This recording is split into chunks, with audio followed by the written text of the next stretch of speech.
കാട്ടാക്കടയിലെ ഉച്ചഭാഷണ വിവാദത്തിൽ തെരഞ്ഞെടുപ്പ് കമ്മീഷന് പരാതിയുമായി CPIM-ഉം ക്ഷേത്ര കമ്മിറ്റിയും ഇന്നലെയാണ് മുഖ്യമന്ത്രി പ്രസംഗിച്ചുകൊണ്ടിരിക്കെ ഉത്സവ ഉച്ചഭാഷണിയിൽ നാമജപം മുഴങ്ങിയതും CPIM നേതാക്കൾ വൈദ്യുതി ബന്ധം വിച്ഛേദിച്ചത്.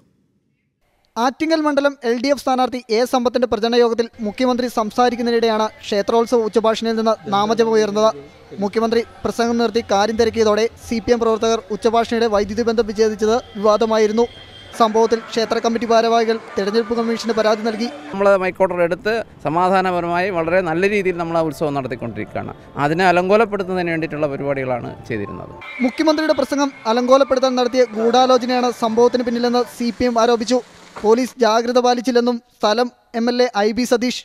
ക്ഷേത്ര ഭാരവാഹികൾ ഞങ്ങളോട് പറയുന്ന ഒരു കാര്യം അവരുടെ അനുവാദമില്ലാതെ ആരോ ചെയ്തു എന്നതാണ്.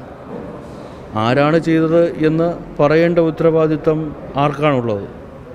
എന്തായാലും ഇന്നലെ കേരളത്തിൻ്റെ മുഖ്യമന്ത്രി സംസാരിക്കുന്ന ഒരു യോഗത്തിൽ ആ പ്രസംഗം അലങ്കോലപ്പെടുത്തുന്ന തരത്തിൽ, തടസ്സപ്പെടുത്തുന്ന തരത്തിൽ ഉച്ചഭാഷിണി ഉപയോഗിച്ചപ്പോൾ ക്രമസമാധാന ചുമതലയുള്ള പോലീസ് ഉദ്യോഗസ്ഥന്മാരുടെ ഭാഗത്തു നിന്ന് ഒരിക്കലും ഉണ്ടാകാൻ പാടില്ലാത്ത നിസ്സംഗതയാണ് ഉണ്ടായത്.